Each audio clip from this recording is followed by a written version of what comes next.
इस वक्त हम मौजूद है खुरई विधानसभा में और बीजेपी की अगर बात की जाए तो नगरीय प्रशासन मंत्री भूपेंद्र सिंह इस विधानसभा सीट से बीजेपी के प्रत्याशी हैं और चौपाल के माध्यम से हम खुरई विधानसभा के विकास कार्यों की, रोजगार की, महिलाओं के उत्थान की, आत्मनिर्भर की, ऐसे तमाम विषयों पर जो है चर्चा करेंगे। हमारे साथ कुछ लोग मौजूद हैं। सबसे पहले तो अगर बात की जाए विकास कार्य की तो खुरई विधानसभा क्षेत्र में, क्योंकि लंबे समय से मध्य प्रदेश में बीजेपी की सरकार है, विकास कार्यों को लेकर जो है बीजेपी के तमाम नेता क्षेत्र में जाते हैं। क्या खुरई में विकास हुआ? खुरई के विकास में आप एक एक नागरिक से अगर पूछेंगे तो आज 15 साल से जो बीजेपी की सत्ता है, 10 साल से हमारे मंत्री महोदय हैं यहाँ पे पदस्थ, ऐसा किसी भी चीज की हम लोग यह नहीं बोल सकते कि इस चीज की कमी है। रोड से लेके स्वास्थ्य से लेके जो जन सुविधाएं हम लोगों ने जिंदगी में ने परिकल्पना भी नहीं की थी, उन चीजों की जो हमारे इधर उपलब्ध कराई माननीय मंत्री महोदय भूपेंद्र सिंह जी ने।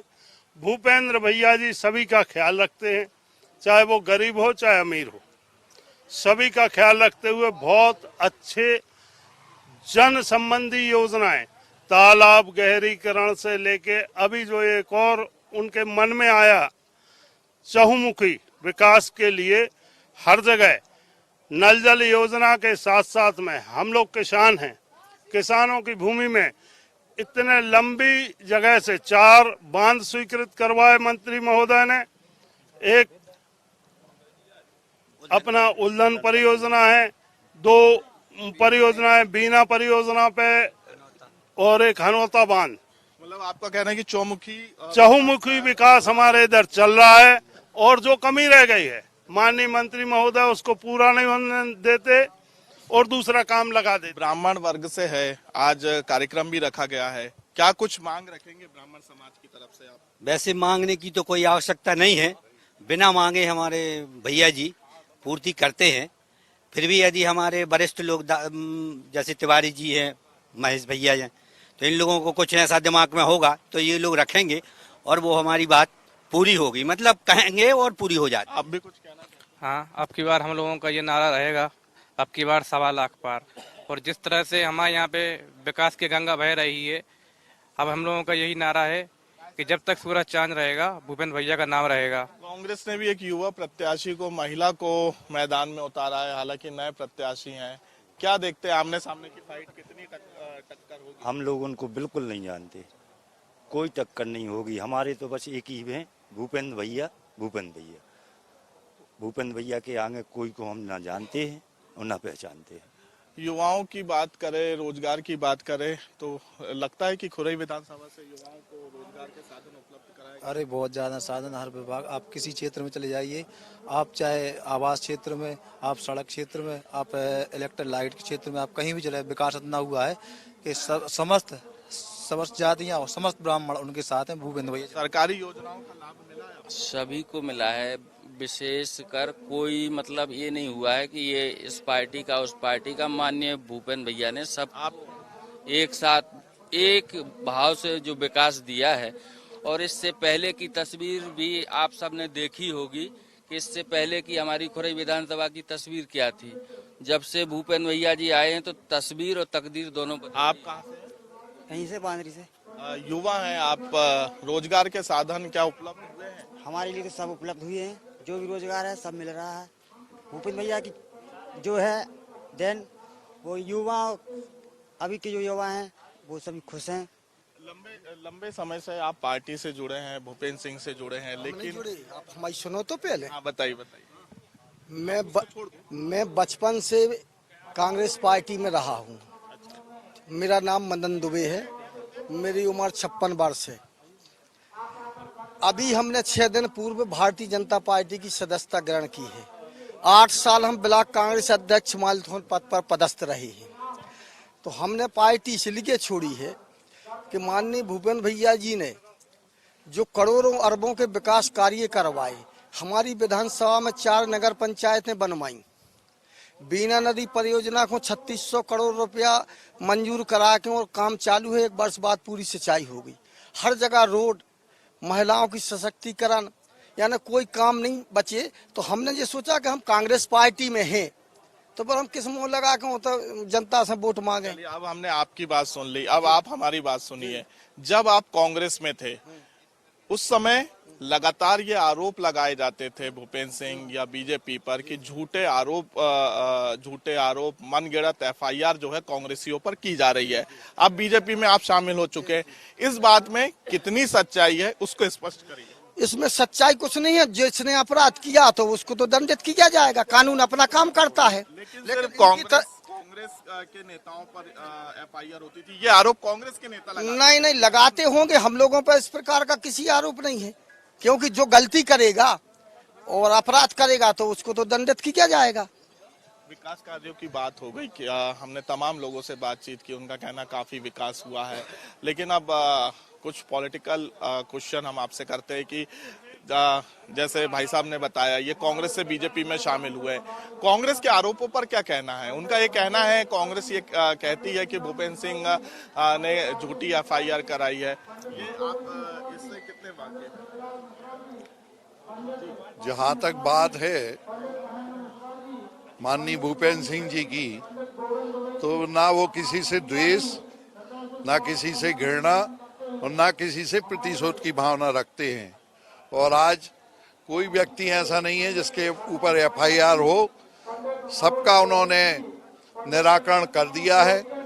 विकास के मामले में हम आपको बता दें तो 230 विधानसभा में से 229 विधानसभा के लोग इस बात की ईर्ष्या करते हैं कि हमें खुरई जैसा नेता मिले।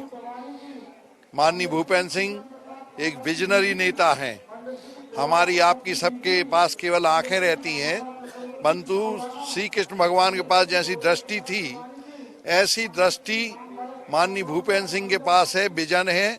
और वे भविष्य में विकास पुरुष के नाम से तो जाने ही जाते हैं, भविष्य में खुरई में क्या क्या होना है इसकी भी अभी से वो चिंता करते हैं। आपका ये कहना है कि कांग्रेस सिर्फ आरोप लगाना जानती है?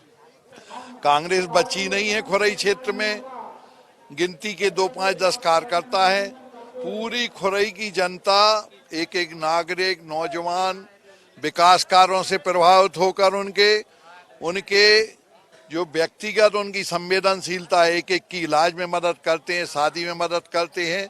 अभी हमारे पहले पूर्व वक्ता जो बोल रहे थे, तो बीना नदी परियोजना, उल्धन नदी परियोजना के बाद यह पूरा खुरई क्षेत्र पंजाब का दूसरा रूप होगा और इतनी ज्यादा पैदावार होगी कि जिसका कोई हम आकलन भी नहीं कर सकते। एक युवाओं की बात कही जा रही थी, इस बार तो कांग्रेस पार्टी ने एक युवा को ही मैदान में उतार दिया, तो कितनी चुनौती आप मानते हैं? अभी आपने खुरई के मतदाताओं से पूछा, वो एक मतलब सांकेतिक प्रत्याशी कहें हम तो अतिशयोक्ति नहीं होगी। कोई बड़े बड़े सूरमा आए और जाके कमलनाथ जी और दिग्विजय सिंह के पास मना करके आए कि हमें नहीं लड़ना, क्योंकि जनता ने कोई रिस्पांस ही नहीं दिया। तो अब किसी को तो प्रत्याशी उतारना था, कांग्रेस की मजबूरी थी, तो उन्होंने एक प्रतीकात्मक प्रत्याशी उतारा है। और आप देखना कि माननीय भूपेंद्र सिंह जी ने जो विकास किए हैं और उनके विकास के पीछे उनकी संकल्प शक्ति रही है। चट्टानों को चीरकर पसीने की स्याही से उनने खुरई के विकास की इबारत लिखी है। उन जैसा विजनरी नेता, उन जैसा संवेदनशील नेता कोई नहीं है। जीत का अंतर कितना रहेगा?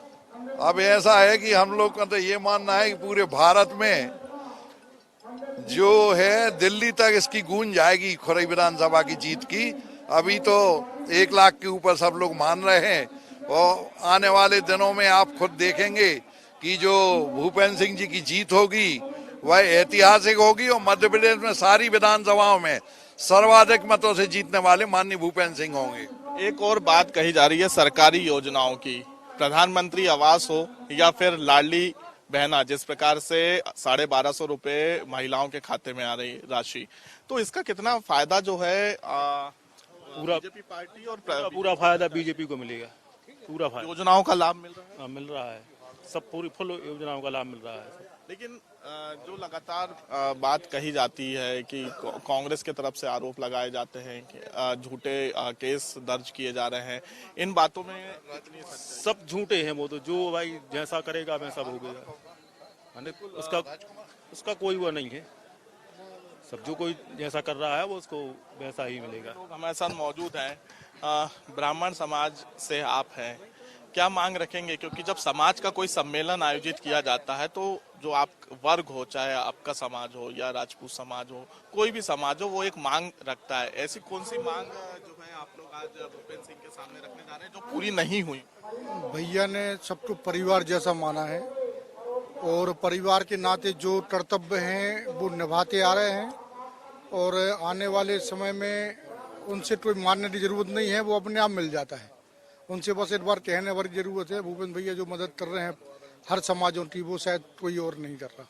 बिल्कुल साफ तौर पे इस वक्त हम मौजूद थे खुरई विधानसभा में और जिस प्रकार से खुरई विधानसभा के जो एक ब्राह्मण वर्ग है सम्मेलन है, उन्होंने ये स्पष्ट किया कि जो चौमुखी विकास कार्य भूपेंद्र सिंह के द्वारा किया गया है, इसके साथ ही तमाम सरकारी योजनाओं का लाभ जो है इस क्षेत्र की जनता को मिला है, प्रत्येक व्यक्ति को मिला है। तो कहीं ना कहीं इसका एक फायदा इस विधानसभा चुनाव में भूपेंद्र सिंह को जरूर मिलेगा। कैमरामैन सुनील वर्मा के साथ कुलभूषण सक्सेना, इंडिया न्यूज भोपाल। नगरीय प्रशासन मंत्री भूपेंद्र सिंह इस वक्त हमारे साथ मौजूद है। सर, विकास कार्यों के अलावा, क्योंकि लगातार आप इस क्षेत्र से विधायक भी रहे हैं, सांसद भी रहे हैं, अगर विकास कार्यों की बात की जाए तो चौमुखी विकास कार्य आपके द्वारा किए गए और अभी भी ऐसी कौन सी योजना है जिसका लाभ आपकी विधानसभा क्षेत्र में करेगा? देखिए, खुरई विधानसभा क्षेत्र में विकास के अनेक काम हुए हैं और 7 सालों में हमने एक विकास का मॉडल खुरई विधानसभा को बनाने की कोशिश की है, पर अभी भी बहुत से काम करना बाकी है जो हम करेंगे, चाहे औद्योगिकरण की दिशा में हो, चाहे शिक्षा की दिशा में हो, सिंचाई की दिशा में हो, पेयजल की दिशा में हो, कुछ सड़कों के मामले में हो, मेडिकल कॉलेज हमें बनाना है, यूनिवर्सिटी हमें बनाना है, तो एक शिक्षा का भी हब बनाना है, उद्योग का भी हब बनाना है। तो अभी अनेक काम ऐसे हैं जो करना बाकी है, वो सारे काम हम आने वाले समय में करेंगे। अभी हमने हमारे क्षेत्र के लगभग 300 गांव हैं, जिसमें से 100 गांव को हमने पूरी तरह से शहर बना दिया। 100 गांव में आप जाके देखेंगे तो आपको लगेगा किसी शहर में आप आ गए हैं। तो 100 गांव पूरी तरह से आज शहर हो गए। इसके साथ साथ हमारे क्षेत्र में विकास का ही परिणाम है कि यहाँ पर चुनाव जनता लड़ रही है। आप किसी से भी पूछ लें, कहीं पर भी जाके पूछ लें, तो लोग कह रहे हैं कि भारतीय जनता पार्टी को वोट देना है। पहले नेता कहते थे कि भारतीय जनता पार्टी को वोट देना या अन्य पार्टी को देना। अब जनता कह रही है कि भारतीय जनता पार्टी को वोट देना है। और कहीं पर अगर हम जाते हैं तो लोग मना करते कि आप यहाँ पर क्यों आए, ये चुनाव हम लोग लड़ेंगे, आप तो बाकी जगह देखो, आप चुनाव के बाद आना। और हमने भी जनता से, लोगों से कहा है, कार्यकर्ताओं से, कि 15 दिन आप मेहनत करो, 5 साल हम मेहनत करें। मेट्रो प्रोजेक्ट की लगातार जो बात कही जा रही है अलग संभागों में, दूसरे संभागों में भी, क्या सागर संभाग में भी अब अगली बार मेट्रो दौड़ती हुई नजर आएगी? नहीं, निश्चित रूप से आज की आवश्यकता है। जिस तरह से शहरीकरण बढ़ा है, पूरे देश में आज 50% आबादी शहरों में पहुंच गई है, तो मेट्रो पब्लिक ट्रांसपोर्ट हमारी आज की आवश्यकता है और इसलिए उस दिशा में काम करेंगे। दिग्विजय सिंह की बात करें, क्योंकि आपकी हॉट सीट है, दिग्विजय सिंह लगातार आप पे आरोप लगाते हुए नजर आए। अब अगर जयवर्धन की संपत्ति की बात की जाए तो कहीं ना कहीं उनकी संपत्ति दुगनी बढ़ी है, क्या कहना है? देखिए, मैं इस विषय में तो मेरे पास कोई अथेंटिक वो नहीं है, पर जहाँ तक दिग्विजय सिंह जी का सवाल है, तो दिग्विजय सिंह जी के बारे में सभी लोग जानते हैं कि मध्य प्रदेश एक बीमारू राज्य उनके मुख्यमंत्री रहते हो गया था।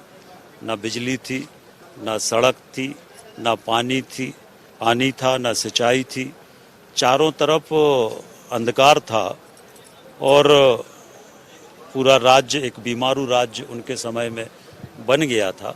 और तभी से उनकी जो एक इमेज बनी बंटाधार के रूप में, उस इमेज से वो आज भी बाहर नहीं निकल पाया और उस इमेज को उन्होंने और आगे बढ़ के उस इमेज को उन्होंने और आगे बढ़ के सांप्रदायिक इमेज भी उन्होंने अपनी बनाने का काम किया है।